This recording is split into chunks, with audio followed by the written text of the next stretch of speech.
Olá, meus amigos, tudo bem?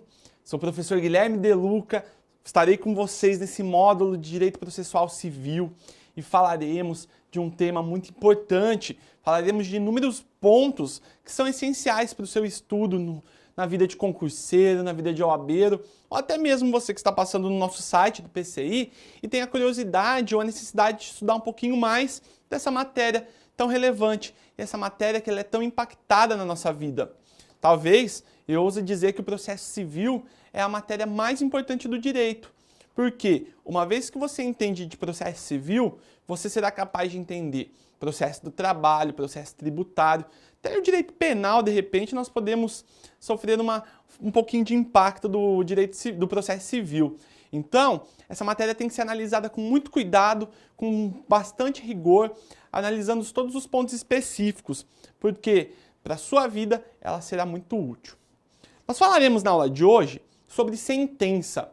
Sentença que se fundamenta na ideia de pronunciamento dado pelo juiz.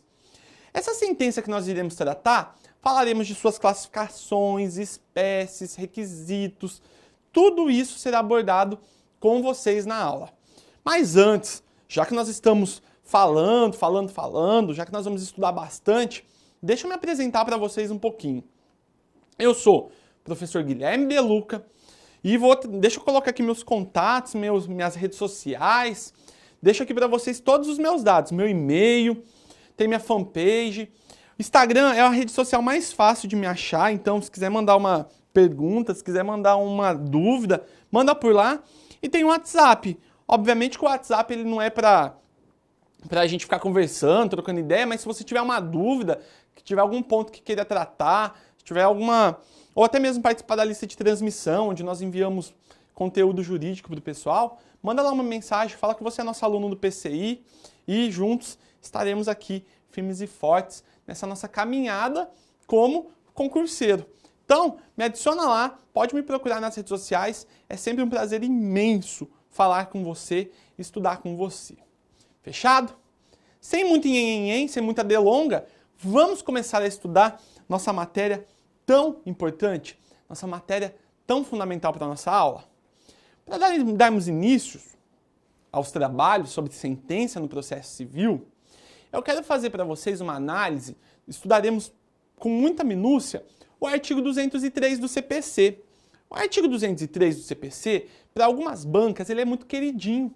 Por que ele é queridinho? Que bancas que adoram aquele texto seco de lei para criar questões, acaba misturando todas as conceituações trazidas por esse dispositivo legal. O artigo 203, ele fala para a gente sobre o que é sentença, o que é despacho, o que é, enfim, inúmeros atos que poderão ser praticados pelos serventuários da justiça. Chega no dia da sua prova, sabe o que uma FCC da vida faz? Ela acaba misturando todos os conceitos e você vai errar. Mas hoje, depois de nós estudarmos com muita calma esse artigo 203 e todos os seus dispositivos subsequentes, você não errará mais essas conceituações no seu dia a dia como estudante, concurseiro ou OABeiro. Fechado? 203 traz pra gente que os pronunciamentos do juiz consistirão em, vamos colocar aqui, vamos grifar, será sentenças, decisões interlocutórias e também nós temos os despachos. Primeira definição, então ele vai falar pra gente que nós temos sentenças, decisões interlocutórias e despachos que poderão ser pronunciados pelo magistrado no transcurso do processo. Isso aqui acontecerá de forma comum, de modo corriqueiro. Parágrafo 1º, ele vai falar para nós o que é uma sentença. Parágrafo 1º na tela vai dizer que, ressalvadas as disposições expressas do procedimento especial, a sentença é o pronunciamento por meio do qual o juiz, com fundamento nos artigos 485, grifa bem esse artigo aqui, 485 e também 487, ele põe fim à fase cognitiva do procedimento comum, bem como extingue a execução. O que seria isso, fase cognitiva ou extinção da execução? Obviamente, nós estudaremos ponto a ponto, com maiores detalhes, maiores informações, todos esses itens, mas baseie o seguinte, você deu início ao processo, seu processo está correndo. No momento que foi colhida todas as provas, todas as partes foram ouvidas, todas as impugnações, perícias, tudo que tinha para realizar já realizou. só falta o juiz se manifestar. Obviamente, se chegou na fase que é o juiz que tem que pronunciar, é o juiz que terá que dizer o direito, nós chegamos ao fim da fase cognitiva ou até mesmo a execução não tem mais o que fazer. Nesse momento, portanto, o juiz dirá o direito abstrato ao caso concreto. De Luca, o que é o direito abstrato ao caso concreto? O que é esse conceito bonito que você está falando aí, que se eu colocar numa prova discursiva de concurso público, nossa, eu vou tirar de letra, eu vou muito bem. Veja só, quando nós falarmos de direito abstrato ao caso concreto, imagine a norma jurídica no seu código. Pega seu vademecum lá, olha aquela norma jurídica que existe. Essa norma jurídica, presente no vademecum, ela não está sendo aplicada ainda, tendo que acontecer um determinado fato e você se valer dela para que esse fato seja efetivado juridicamente. Então, nós temos aquela teoria tridimensional do direito, criada por Miguel Reale, que dizia o seguinte: sempre que nós tivermos um fato, a sociedade irá valorar e, obviamente, desse valor pela sociedade, criar-se-á a norma jurídica. Fato, valor e norma. Aqui nessa situação, onde nós aplicamos o direito abstrato ao caso concreto, o legislador pega essa lei que foi criada e aplica na problemática. O juiz, aliás, vai fazer isso. O legislador criou a norma, o juiz vem e aplica ela na sociedade, nas problematizações que acontecem no dia a dia. É isso o ponto central. E, obviamente, o juiz, para sentenciar, se fundamentará nos artigos 485 e 487 do CPC. 485 e 487 são artigos fundamentais para os seus estudos. Por que são fundamentais, professor? Porque eles vão tratar das hipóteses onde o juiz não analisará o mérito e nas hipóteses onde o juiz analisará o mérito. O que seria isso, professor? Imaginemos a seguinte situação. No primeiro caso, onde o juiz não analisou o mérito, ele pegou aquele seu processo, ele verificou tanta inconsistência, tanto erro estrutural, processual, procedimental, que ele falou o seguinte: nem vou ler a história, não quero nem saber o que aconteceu, porque está tudo errado isso aqui, paro por aqui. Ele não analisou o mérito, ele não quis saber se você era dono da casa, se era, se não era, se você estava errado no divórcio, etc. Ele não quer saber nada. Tem tanto erro, parou por aqui. Agora, se ele analisou o mérito, ele superou essa fase estrutural, ele viu que estava tudo ok, aparentemente, e viu a história. A partir da história ele vai julgar. Essa é a nossa primeira ideia em relação à sentença, que nós falaremos com mais calma, com mais tranquilidade ao longo da nossa análise. O nosso artigo 203 do CPC, ele dispõe também para a gente o que seria uma decisão interlocutória. E o que é uma decisão interlocutória? É todo pronunciamento do juiz, obviamente, que não possui uma natureza sentencial. Ela tem um viés, obviamente, decisório, o juiz irá decidir algumas questões no processo, mas isso não implica em dizer que é uma sentença. O juiz ele vai deferir, por exemplo, uma perícia, ele vai indeferir uma oitiva de uma testemunha, ele vai fazer diversos atos que dependem da sua decisão. Porém, esses atos não se configuram como sentença. É isso que você tem que entender. Agora, nós temos também, além das decisões interlocutórias, uma outra classificação que decorre do parágrafo 3º do artigo 203. O parágrafo 3º do 203 diz que despacho são todos os pronunciamentos do juiz praticados no processo de ofício ou mediante requerimento das partes. Vamos imaginar que o processo ele tem que ter andamento. As partes vão apresentar requerimentos, vão fazer diversas solicitações e, obviamente, o juiz ele irá se manifestar sobre esses pronunciamentos. Ele irá dizer, ele vai dar andamento no processo em razão das questões que apareceram no dia a dia. Todos os demais pronunciamentos que dependem do juiz, obviamente, ele se manifestará por meio do despacho.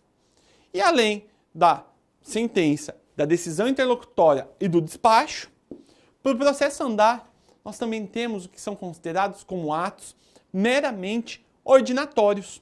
O que são atos meramente ordinatórios, De Luca? São justamente aqueles atos praticados no dia a dia pelos serventuários da justiça para que o processo ele vá para frente, dê andamento. Então, você fez a juntada de documentos lá, você protocolou um documento que você quer que junte no processo.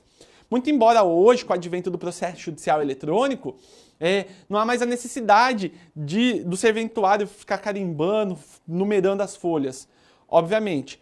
Porém, todos esses pequenos atos, ou seja, a vista obrigatória, juntada de documentos, tudo isso, eles são praticados de ofício pelo servidor e o juiz ele irá revisar caso ocorra a necessidade. É isso que são os atos meramente ordinatórios. Seria mais ou menos aqueles atos que acontecem no nosso dia a dia durante o nosso processo. São as primeiras classificações que nós trazemos na nossa aula de sentença. São essas classificações que você deverá entender para o seu dia a dia. O legislador, quando ele formulou essas definições, mas basicamente, e limitando-se mais à análise do que é uma sentença, ele valeu-se tanto do conteúdo do que é um pronunciamento judicial, como ele também se valeu da aptidão que o juiz tem em colocar fim ao processo. Anota aí, o juiz, para classificar, para entender uma sentença, ele vai se valer do conteúdo desse pronunciamento judicial e da aptidão para colocar fim ao processo.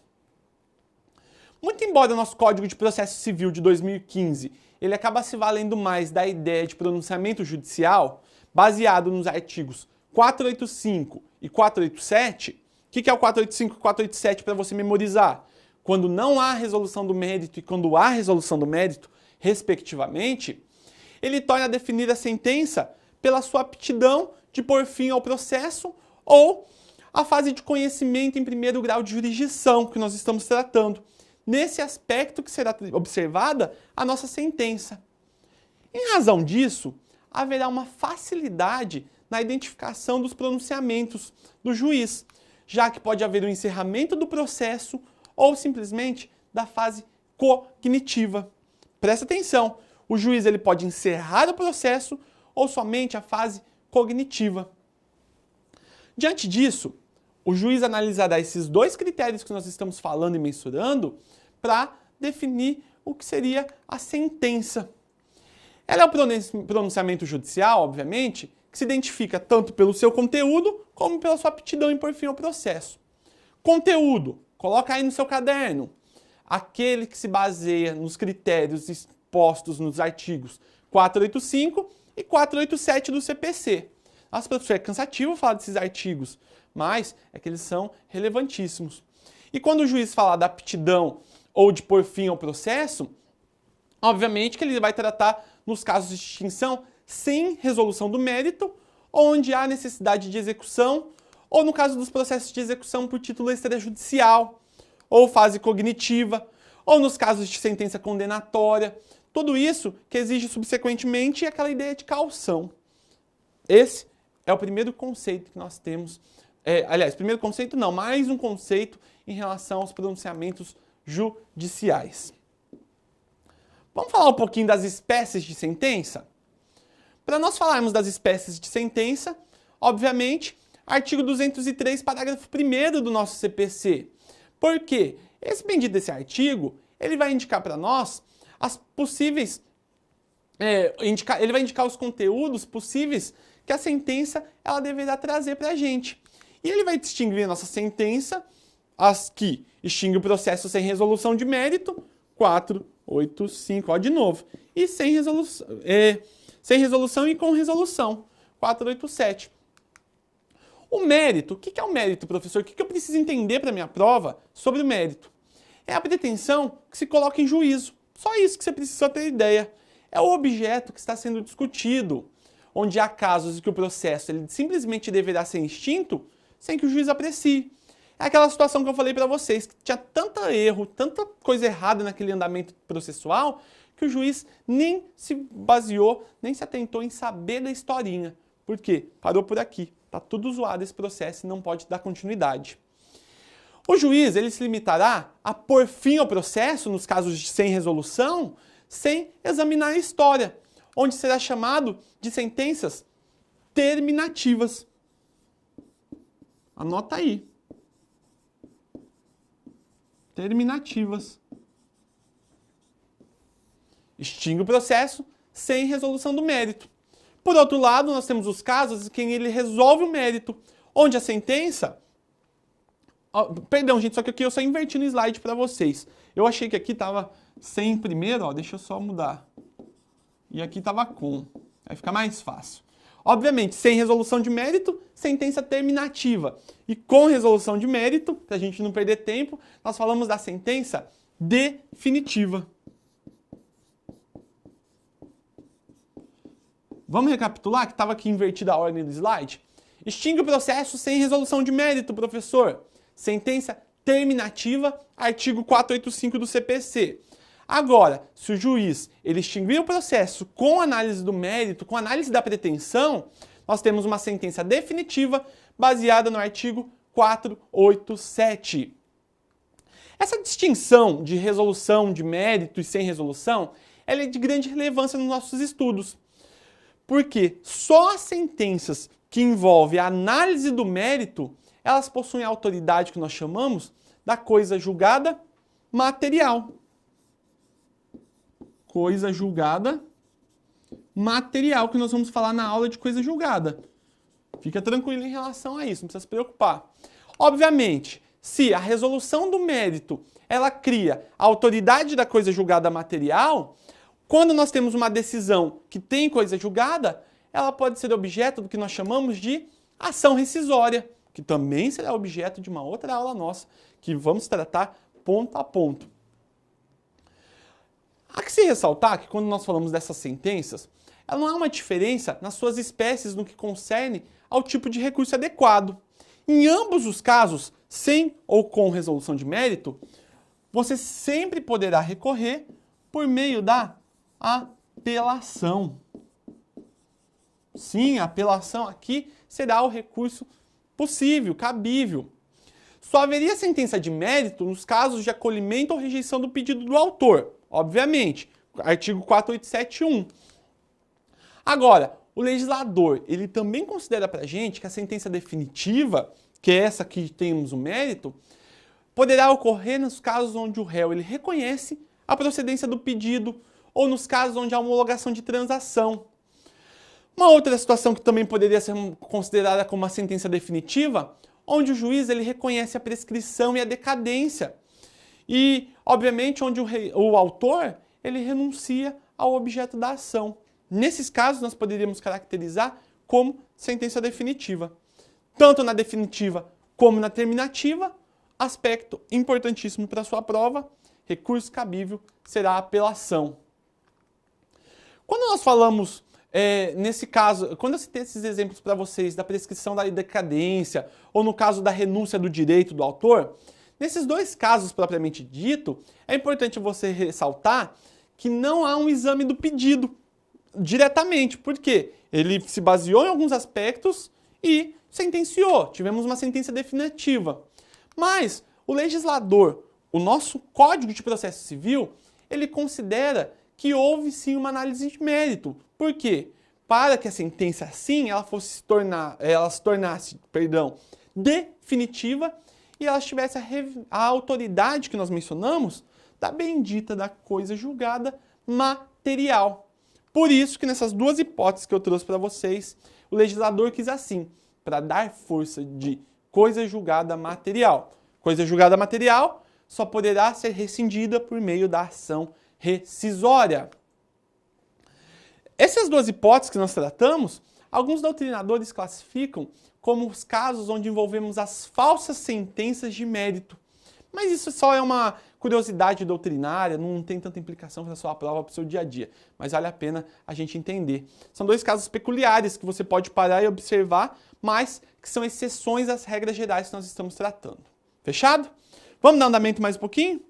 Vamos falar dos requisitos essenciais da nossa sentença?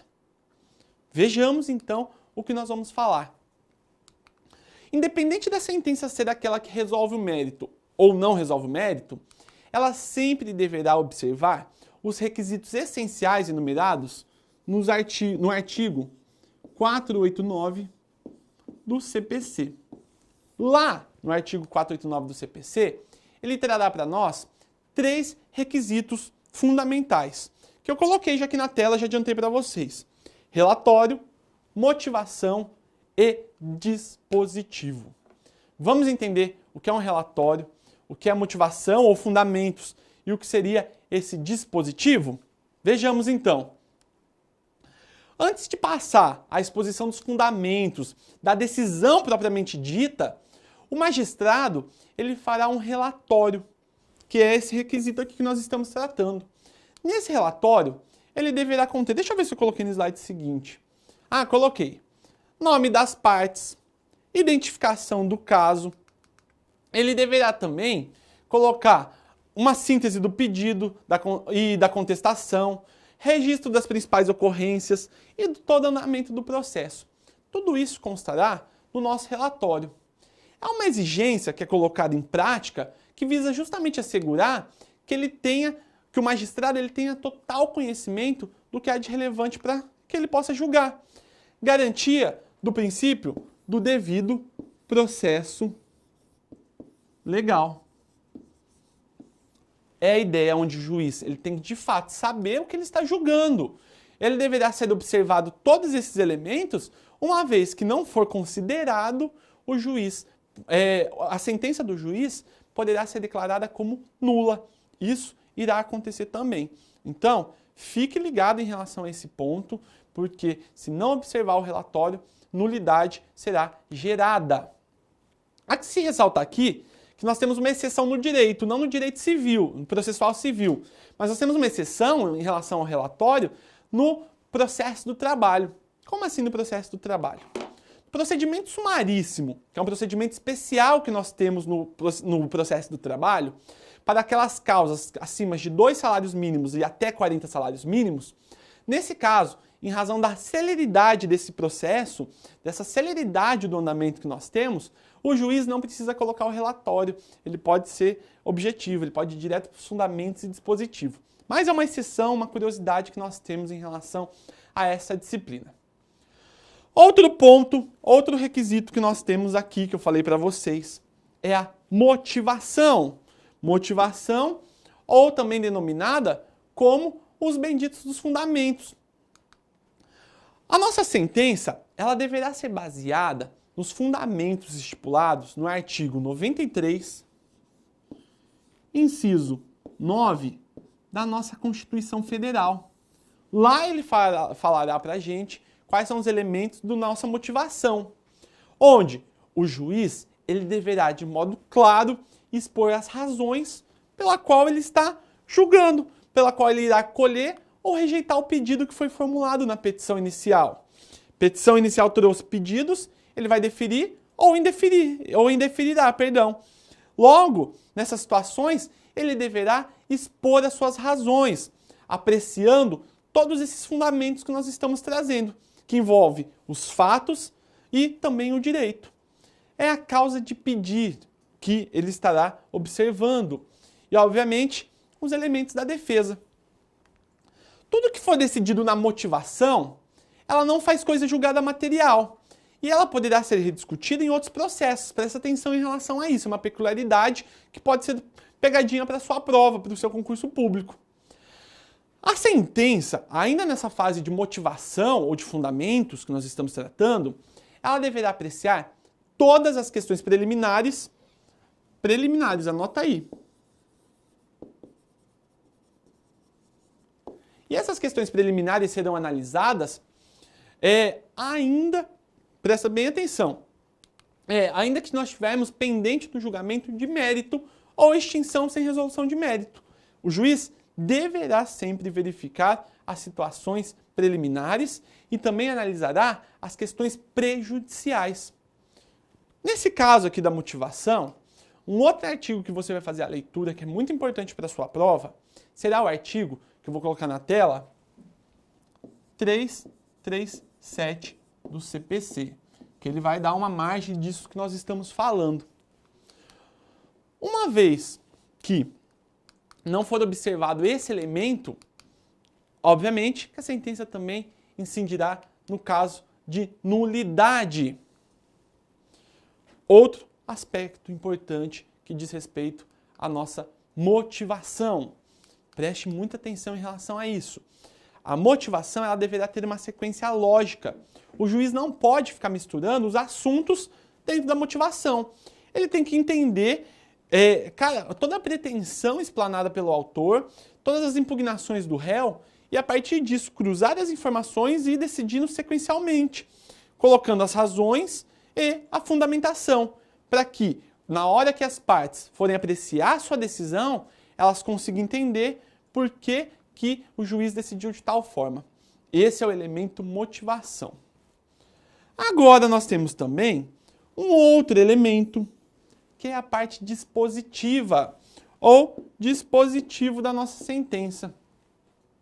O dispositivo, ele é a parte final da sentença. Nessa parte final, o juiz, ele acolhe, o juiz, ele rejeita o pedido, ou ele também pode extinguir o processo sem sequer examinar o mérito. É ali onde nós temos o sim ou não do juiz. É a conclusão do que nós chamamos de silogismo judicial. É muito importante essa fase do processo, da sentença, perdão, porque ali eu sei onde o juiz quis chegar com a sua decisão. Às vezes acontece que quando nós temos uma fundamentação, o juiz ele não é muito claro ainda no que ele vai decidir. Ele acaba sendo um pouco implícito. Porém, na parte dispositiva, nós temos a conclusão, nós temos a certeza que o juiz analisou a pretensão formulada pelo autor na petição inicial e se ela será deferida ou não. Todos os pedidos que foram trazidos na petição inicial e, obviamente, na contestação às alegações, quando nós tivermos casos de ações dúplice, tudo isso deverá ser analisado pelo juiz, sob pena da sentença ser considerada citra petita, que eu também vou falar para vocês esse aspecto do que é uma sentença citra petita. Se houver mais de uma ação, por exemplo, embora único processo, preste atenção nisso que eu vou falar. Nessas situações, a sentença ela também poderá ser única. Nesses casos, cabe ao juiz analisar todas as pretensões. Quer um exemplo que isso pode acontecer? Na reconvenção. O que é a reconvenção? Você ajuiza uma ação em face de alguém e essa pessoa, ela contra-ataca você. Já ouviu a Inês Brasil? Já ouviu falar dela? A Inês Brasil ela tem um ditado assim, que se me atacar, eu vou atacar. Reconvenção é isso. Você atacou alguém, aí a pessoa veio e te contra-atacou. Nesses casos onde nós temos a ação principal e a reconvenção, o juiz ele analisará de forma única também. Em contrapartida, o juiz ele não pode analisar as pretensões que não foram formuladas pelas partes. Ele só analisará aquilo que está dentro do processo.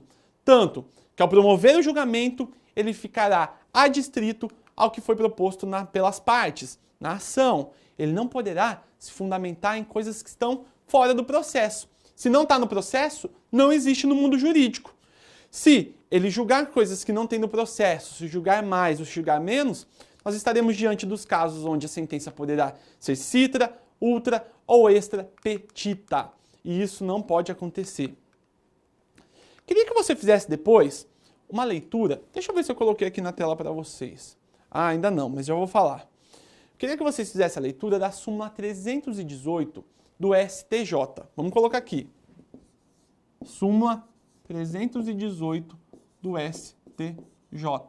Por que, professor? O que tem de errado nessa súmula? A súmula 318 do STJ, mais ou menos para a gente resumir, ela impõe que, uma vez que você apresentou o pedido, e esse pedido sendo certo e esse pedido sendo determinado, somente o autor ele terá interesse recursal em arguir o que nós chamamos de vício na sentença ilíquida, caso a sentença for considerada ilíquida pelo magistrado. Esse é um ponto que eu queria falar para vocês. Quer um bizu para a sua prova? Uma outra questão que vale a pena você colocar aí no caderninho, você fazer uma observação extra? Quando nós estamos falando de uma sentença do juiz, deve sempre haver a preferência pela resolução do mérito, sempre que possível. Isso é a ideia que nós temos lá no artigo 488 do CPC. Sempre deve se preferir, almejar e buscar o mérito. Por quê? O processo ele só terá alcançado o que nós chamamos de sua finalidade principal quando o juiz, de fato, pôde adentrar no mérito. Quando o juiz ele pôde acolher a pretensão do autor ou quando ele pôde rejeitar a pretensão do autor nos termos do artigo 487. Obviamente, a finalidade do processo é atingir o que nós chamamos de sentença definitiva. E, obviamente, teremos o que chamamos de coisa julgada material. Coisa julgada material. Agora, se o nosso processo ele foi extinto sem a resolução do mérito, conforme que nós colocamos no artigo 485 do CPC, ele não terá atingido a sua finalidade. Por quê? Ele não tem coisa julgada material. Esse é um ponto muito importante que você precisa saber também em relação. Fechado? Elementos da sentença, muito simples. Relatório, fundamentação e dispositivo. Você não vai errar isso nunca mais na sua prova. Tenho certeza disso. Para a gente ir finalizando nosso bloco já, para dar um andamento um pouquinho maior, eu queria tratar com vocês sobre os defeitos da nossa sentença. A sentença, ela poderá ser extra, ultra ou citra petita. Vamos entender cada uma delas? Rapidão, para não perder tempo no nosso bloco. Sentença extra petita, professor. O que é uma sentença extra petita? É aquela que simplesmente o juiz julga diferente do que foi proposto. O juiz ele não respeitou as partes, ele não respeitou a causa de pedir, o juiz sequer observou o pedido, tais como for apresentado na petição inicial. Então, extra, o juiz está malucão, ele julga totalmente diferente. Extra petita, diferente. Professor, o que é uma sentença ultra petita? Sentença ultra petita, perdão, é aquela em que o juiz julga a pretensão posta em juízo, porém ele condena o réu a uma quantia superior ao pedido. Ou seja, ele julga mais do que foi pedido. Nesse caso, então, nós temos que o artigo, deixa eu ver se eu coloquei para vocês, 492 do nosso CPC, ele veda que o juiz ele profira esse tipo de decisão. 492, você vai fazer essa leiturinha também para nossa continuidade da nossa aula, do nosso andamento. Agora, a sentença citra petita, ou também nós temos a sentença que falam como infrapetitas, ela não é uma uniformidade de nomenclatura a respeito. Por quê? Nesse caso, o juiz ele simplesmente deixa de apreciar uma das pretensões que foram postas em juízo. O juiz esquece de observar alguma situação que foi trazida pelas partes. Pode o juiz esquecer de fazer isso? Não, ele não pode. Ele foi omisso.